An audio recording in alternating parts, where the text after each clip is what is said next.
There is nothing wrong with your internet. Do not attempt to adjust your settings. We are controlling the podcast. We control the squealing and the screams. We can make your heart flutter, your eyes blur from tears, or sharpen your mind to crystal clarity. For the next hour, sit back. We are in control of what you hear. We repeat, there is nothing wrong with your settings. You are about to experience the awe and mystery known as the female mind. You are now entering the Fangirl Zone.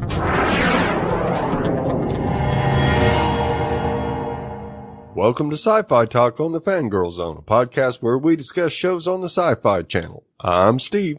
And I'm Sean Fangirl S, and tonight we'll be discussing episode 2 of season 2 of Happy. Okay. The insanity continues. Oh my God. Seriously, I know I've said this before with some of the other shows, and I may have even said it with Happy, but my husband does not watch this. And he happened to come and he's like, what the hell?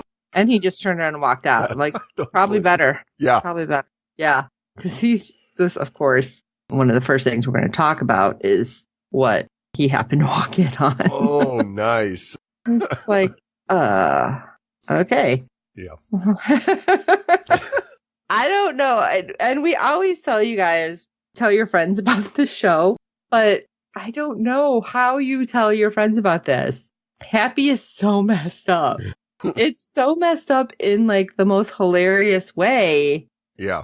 But like if somebody who really doesn't understand like your humor and kind of weird stuff like this, they're going to be like, something is wrong with you. Yeah, exactly. Exactly. You have to have a certain sense of humor to enjoy the insanity that is Happy. And oh my gosh. It's been something else. And I know we joke about how Christopher Maloney probably has like in his contract that he's got to show his butt all the time. But he is also in the newest season of Handmaid's Tale. And because we also do a podcast on that on this show, I'm on a lot of the different pages. And everybody's talking about his butt. They're like, he's got a really nice butt. No, he's just in dress pants. Whatever. And I'm like, I wonder if we're going to end up seeing his butt. So I'm really starting to think like, there's a thing in his contract. He's like, I work out a lot. You got to show my butt like all the time. I'm really wondering. Yeah. He but worked hard to get that. So I want it seen and appreciated. Right. All right. Now that I've got all the randomness out of the way, let's talk about ratings. All right. Episode 2 brought in a 0.09 in adults 18 to 49 with 0.286 million viewers, making it the 95th rated cable show for the day. Not our season 1 numbers at all. No, it's not. And to make things worse, episode 2 did not make the top 25 in any of the categories on Live Plus 7. I don't know. Do you think it's just too over the top? Like after the first season, people watched the first episode of second season. They're like, holy crap. I don't know if I can get behind it. It sure seems that way. I don't know. Or maybe everyone will end up watching it, like binge watching all of it, and then it'll be a whole different story. Right. We won't see those numbers, but I think a lot of people will be like, oh God, you got to watch this. It's going to be one of those cult things, I think. Yeah, it will be. Yeah, this is definitely a Rocky Horror Picture Show type right? of audience. You got to be of a certain mindset to enjoy this show. Oh my gosh, it's crazy. I got a little time. I wonder if I can try to whip together a costume for Con that somebody will understand for this. But I'm like, I don't know what I could do without it being over the top offensive. Well, you could be if you don't know. No. Oh God, I don't want to give myself nightmares. Yeah. Anyway, let's jump into our so informative synopsis of the episode. Yes, Tallahassee. Haley spends a day with Dad. These mitzvahs are murder. Thanks, guys. Trolling us all the time. Yeah. So we open with Nick gutting a man, pulling all those pricey organs out of the body cavity. And that's what Jason walked in on. Yeah. He just noped right out. And of course, he's seeing his daughter Haley as the conscience lurking over his shoulder, saying, "Go on, Dad, do it." Yeah. Somehow I don't think she'd be saying that. No. And of course, we next see him playing a life-size game of Operation. Which that was pretty funny. Yes. That I was kind of digging. As he struggles with the huge tongs, trying to keep away from the sides. Yeah, that worked out great. Yeah. But fortunately, it was all I'll just say dream. I was going to say bad dream, but not for Nick. He wakes up with Happy chirping in his ear. Haley's getting dropped off by her mother, Amanda, for some quality time with Dad. Now, of course, he is petrified of this, as he's got to do better as a dad, though he isn't doing a fantastic job so far as he's concerned, letting all those organs in the fridge for his daughter to stumble on. Yeah, since they're just kind of out there. Yeah, they aren't packaged, they're just laying in the fridge. Yeah. That's great. Yeah, not a good way to start quality day with Dad. No. Of course, he takes Haley to Build-A-Bear workshop, and she starts asking him adult questions, like if he ever went to an AA meeting. Yeah, that's probably a little uncomfortable for him, seeing as he's not drinking. Right.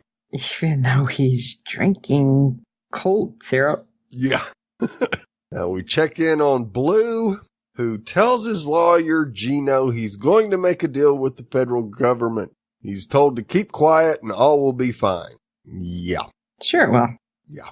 Now, of course, Orcus isn't satisfied and he wants out for Easter. And speaking of the holiday, yeah, exactly. This is not good. And speaking of the holiday, Sunnyshine continues preparing his big celebration. His reluctant employee Smoothie is at work doing terrifying things. Yeah, you can say that. Yeah, he's got poor Scooter skinned. Oh my God, that was like something out of Hellraiser. Yes, it was. That was so... I am just going to say messed up. Very. Oh, God. And, of course, he says his safe word, Tallahassee. He wants to die, but no, you get a breath mint.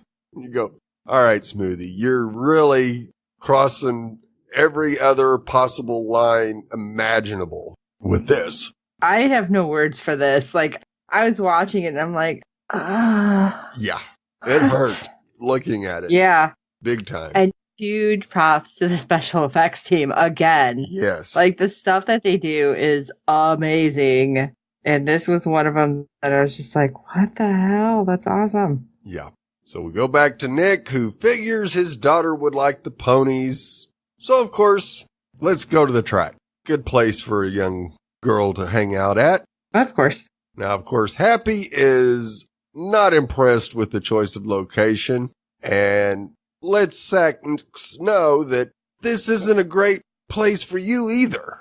Right, because he's supposed to be, on the straight and narrow, and yeah. No, there's gambling and boozing and whoring and everything else going on there. Just not good place for take your daughter. Now, of course, who expects Nick to be the stand-up excellent father right off the bat? He's got to grow into the role. Yeah, he's not exactly starting off right. But then again, he's only known, what are we looking at, 6-7 months at this point? Oh, yeah, at the most. And Nick even gets Haley's pocket money to bet on a race.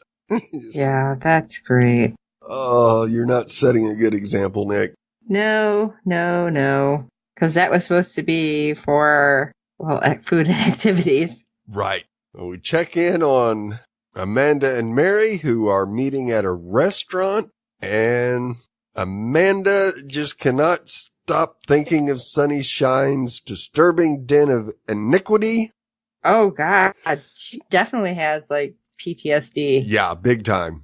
She's drinking super early, and look, even Mary's like, are you okay? Right.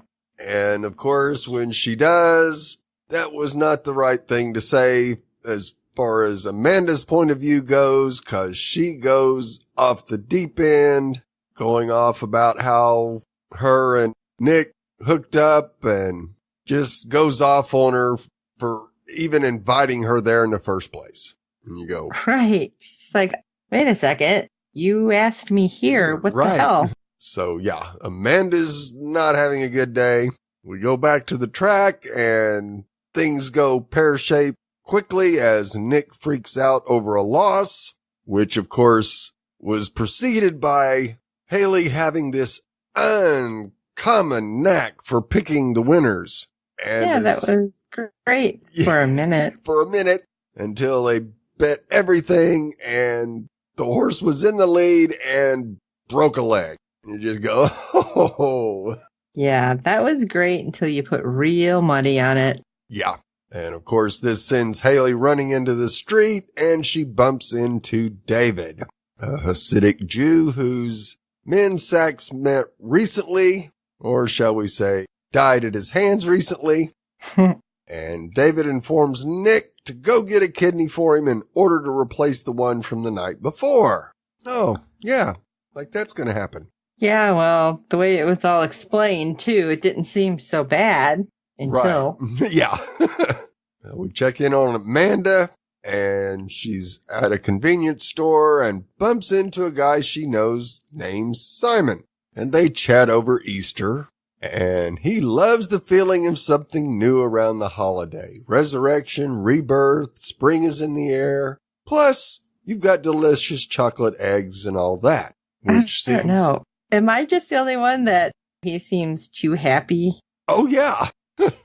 I'm like, I don't trust him. I don't trust anybody anymore in this show. No. And I'm kind of surprised that Amanda was as nice as she was to the guy. It was like, wow, 360-degree change there, Amanda. Yeah, she definitely turned around. Yeah. So I don't know if it was more like, oh, this is normal. This is what normal's supposed to be. Right. And she ends up taking him home. And you go, oh, I wonder how Nick's going to feel about that. I was kind of wondering if everything actually happened. Or was it all in her head? Yeah.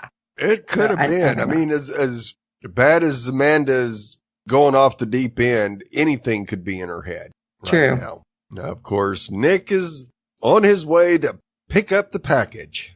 And he and Haley sit for supper with Milwaukee Saw and his family. Like, this is going to end well. Right? Yeah, all because Haley wouldn't just sit in the car. She's like, I'm hungry. Yeah. You're going to get yourself in a lot of trouble here, young lady. Right? You know that weird crap happens. Whenever Maybe your you need dad's to back involved. up. Yeah, okay. Of course, Saw asks Sachs if he's still employable, which Sachs tells him he isn't. He only wants the package. Well, guess what? The kidneys are right it's inside not what we Saw. thought. Yeah. Yeah. Yeah, it's right here. You come and take it. It's like, what? Yeah. Well, this is not going to go well for Sachs. Because either he's got to kill him or he's going to take the kidney or bring Saul back to David. We go to check in on Mary, and she's got Blue's lawyer taken hostage. Got him all tied up nice and pretty. It's like, what is happening? Yeah. Who is going to be sane the long? Haley. Yeah, maybe. And she's wanting information on Shine. Now, of course, Gino tells her how Sonny keeps blackmail tapes on people. Really dark stuff. Kind of things people would do anything to keep concealed. And he even has one on Gino. What? Yeah. So now Mary wants to know exactly where all these tapes are so she can tear down all of Sonny's power brick by brick. That'd be nice to have, but I bet you they're locked up in Fort Knox. Probably got to get past those weird wishy things. Yeah, them too. So at the bingo hall, Nick shows up to deliver the kidney to David. Except when David opens the cooler, he's met with an explosion. And of course, Haley sits in the car, but hears the explosion, so she knows something not good is happening. Yeah. Oh no, don't worry. It's nothing. Yeah. It's just fireworks. Yeah. Sure. He takes down a few of the men without much trouble before finishing David off. And of course, When he tells her it's fireworks, she just doesn't want any more lies. Right? She's like, yeah, come on. And Nick realizes... I love it because she's like so grown up and Nick's just like, oh, crap. Yeah. Yeah. Who's the parent and who's the child in this relationship? Right? Yeah. She's seen a lot of weird shit, dude. Yeah. And a lot of it is coming from you right now. Right? So we check in on a weird storage unit laboratory and see Smoothie hard at work. I don't want to see Smoothie hard at work. No. Dyeing a bunny rabbit bright pink. Actually, somehow it lived. I know. I'm like, what is he doing? I'm scared. What's he doing to the rabbit? Right. Back in prison, we see Blue getting attacked while... indisposed. Yeah. Taking care of business. And of course, he's very defiant in the face of the gang of dudes, telling them to let Sonny know he said, Fanaculo. I'm assuming that's something really bad. Yeah. Now, of course, he gets beat black and blue. Well, you know what? It doesn't help his pants are around his damn ankles. Yeah. Very true. Now, of course, do we think Orcus will allow his final vessel to die? Not likely. I think basically next scene is, him like jumping up and like off screen, killing them all. Right. Oh, and that poor little pink bunny. Its foot has been left in an Easter card for Haley. Right in her room, no less. Great. All this weird shit is happening again. Yeah. Now, hopefully she'll tell her dad, but if not, things might go back to how they were during the terror of Santa over Christmas. Could be. This is just not going to be good. No. We got Amanda just going cuckoo. We got Mary at least trying to do something productive, even though she's not a detective, so she's got to be breaking all kinds of laws. Right. Yeah. More like Nick. Yeah, this is getting stranger, and I feel like this whole season is, I'm going to be saying that every episode, it's getting stranger and stranger and stranger. And I kind of feel like, but how can it keep getting stranger? I know. But they find ways. Like they started it kind of over the top, so we're going to just keep going with it? Great. Yeah. We have some grand plan for Easter. We got Smoothie doing something with a skinned person and now a rabbit's foot. Ew. Okay. Yeah. That's all. Ew. Ew, yeah. What will you guys think about this insanity? Why don't you tell us at SyFyTalk@fangirlzone.com, or you can send it to Steve at Fangirlzone or Sean at Fangirlzone, or contact us at Fangirlzone, or just go to fangirlzone.com and go to our contact page and click one of our emails. It'll all get to us either way. And tell us what you think about this, because this is freaking crazy. So I'm not the only one saying this. I know this. Yeah. We're all in the same, like, what the hell boat. Yeah. While you're at it, if you can rate and review us on iTunes and every other platform you find us on, because good ratings and reviews help other fans find the show. Like I said, I don't know. Tell your friends. I don't know how you're going to explain it, because I can't explain this one. I just basically said, just watch it. Trust me. It's weird. Just watch it. And for this episode of Sci-Fi Talk, I am Sean Fangirl. And I'm Steve. Why? Because people are sick puppies. That's why. Sex sells, death sells even better. And until next time.